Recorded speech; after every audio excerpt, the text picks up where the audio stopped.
Magandang makita ka. Kumusta ka? Ayos naman ako. Kumusta naman ang buhay mo? Salamat. Ngayong araw, nagpadala si Donald Trump ng kanyang tao sa Kiev para sa maselang negosasyon tungkol sa pagbebenta ng mga Patriot na missile para sa depensang panghimpapawid, pati na rin para ayusin ang usapin ng muling pagbuhay ng mga pag-uusap ukol sa kapayapaan kasama ang mga Ruso. Opisyal na sinabi lang ni Zelensky na mayong araw sa Kiev ay nakipagkita siya kay dating espesyal na kinatawan ni Trump na si Kit Kellogg. Tinalakay ng magkabilang panig ang paglala ng mga pag-atake ng mga Ruso at kung paano mapoprotektahan laban dito, partikular na ang posibilidad ng pagbebenta ng mga Patriot na missile at ang pagpapaunlad ng mga ballistic missile ng Ukraine. At sa parehong araw, dumating din sa Kiev ang ministro ng Ugnayang Panlabas ng Alemanya na tinalakay rin ang parehong paksa kasama ang mga opisyal ng Ukraine. Si Kit Kellogg mismo ay hindi lang pumunta sa Kiev kundi pati na rin sa Odessa upang makita mismo ang pinsalang idinulot ng mga Ruso sa infrastruktura ng daungan. Pero hindi opisyal, may ibang mga bersyon na lumalabas tungkol sa tunay na dahilan ng pagbisita ni Kit Kellogg. Halimbawa, sinasabing umalis si Kellogg sa usapang may kinalaman sa Russia noong nakaraang taon, pero hindi ibig sabihin na wala na rin siya sa usapang may kinalaman sa Ukraine.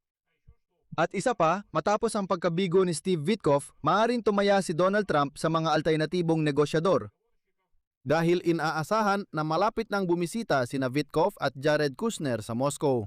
At kung sa pagkakataong ito ay wala pa ring resulta, kailangan nang may baguhin. O kaya naman, dumating lang si Kit Kellogg sa Kiev para ipakita ang pakikiisa ng White House sa Ukraine bago ang araw ng kalayaan. Sa madaling salita, pag-usapan natin kung ano talagang nangyayari, bakit at para saan dumating si Kit Kellogg ngayon sa Kiev. Ako si Alexi Pechi, pag-usapan natin ng sabay ang paksang ito. Pero bago tayo magsimula, hinihiling ko na mag-subscribe kayo sa channel na ito, i-like ang episode habang nanonood at huwag kalimutang mag-iwan ng kahit anong komento sa video na ito. Napakahalaga nito para sa ating komunidad, mag-subscribe ka sa YouTube channel para hindi maiwanan ang mga video.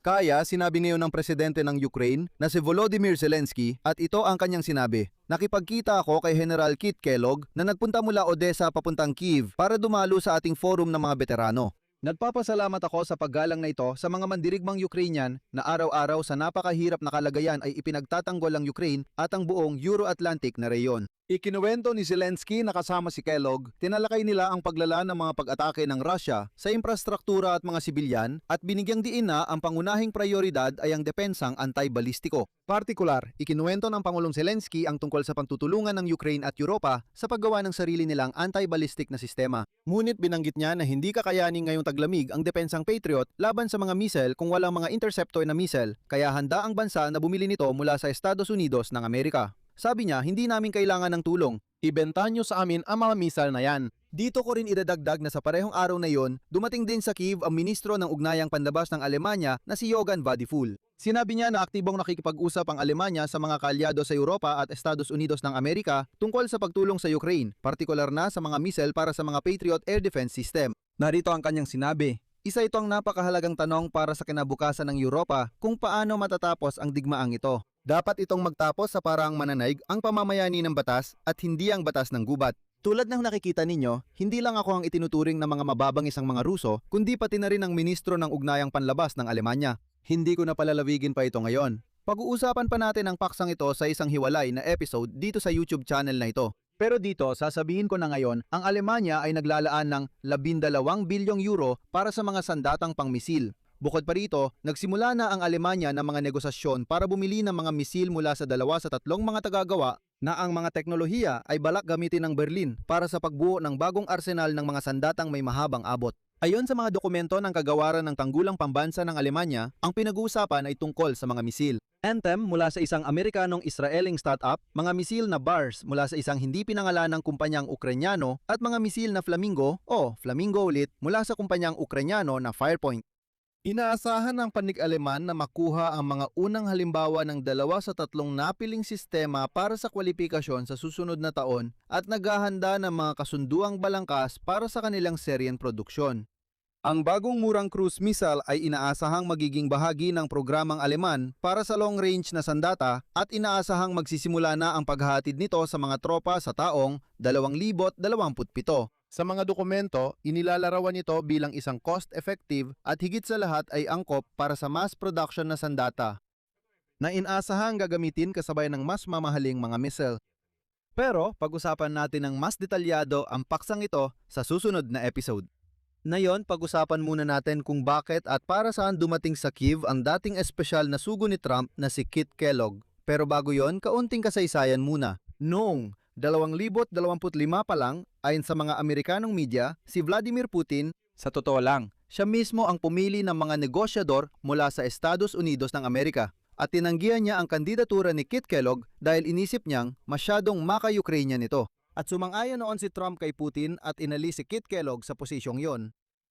Sa halip, pinili ng Kremlin si Steven Witkoff, matagal ng kasosyo ni Trump sa golf, na sa taong 2025 ay 6 na beses bumisita sa Russia, ngunit ni minsan ay hindi pa nakapunta sa Ukraine. Kasabay nito, formal na nagbitiw si Kit Kellogg bilang espesyal na sugo noong katapusan pa ng nakaraang taon. Ngunit ayon sa hindi opisyal na bersyon, umalis siya dahil sa pagkadismaya sa kung paano nadadala ng kanyang mga kasamahan sa administrasyon ni Trump sa mga panlilinlang ng Russia. Ang opisyal na dahilan ng pagbisita ni Kit Kellogg na yon sa Kiev ay ang pagdalo sa prayer breakfast at mga seremonya para sa araw ng kalayaan ng Ukraine.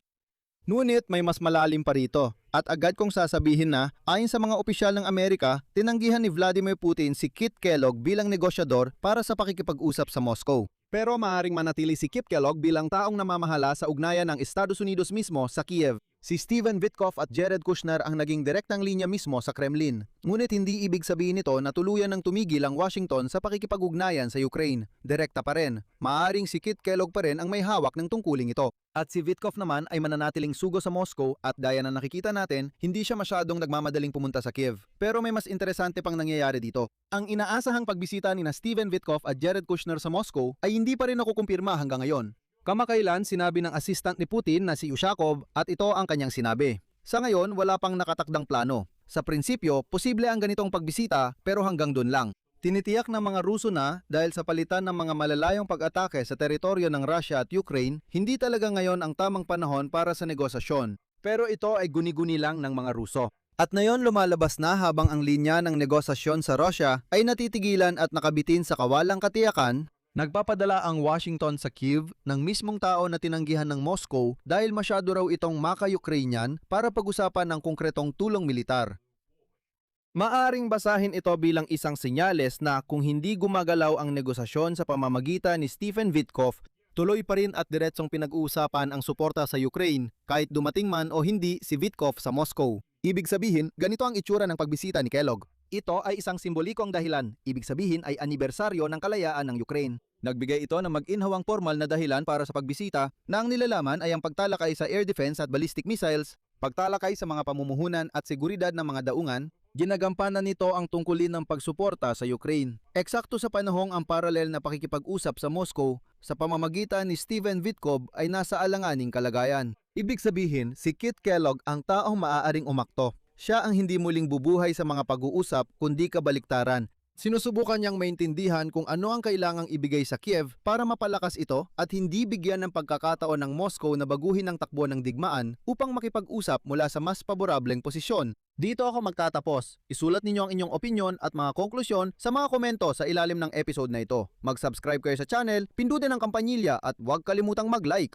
At saka mga kaibigan, gusto ko ring tanungin kayo mga subscriber, ano sa tingin ninyo? Dapat ba tayong bumalik sa mas maiikling format o panatilihin pa rin ang ganitong 15 hanggang 20 minutong mga episode? O mas mabuti bang maglabas ng maikling episode, isang balita, maikling paliwanag, direkta sa mga facts at tuloy-tuloy na tayo? Isulat ninyo sa mga komento ang inyong opinyon. Hanggang dito na lang, ingatan ninyo ang inyong mga sarili. Paalam sa lahat.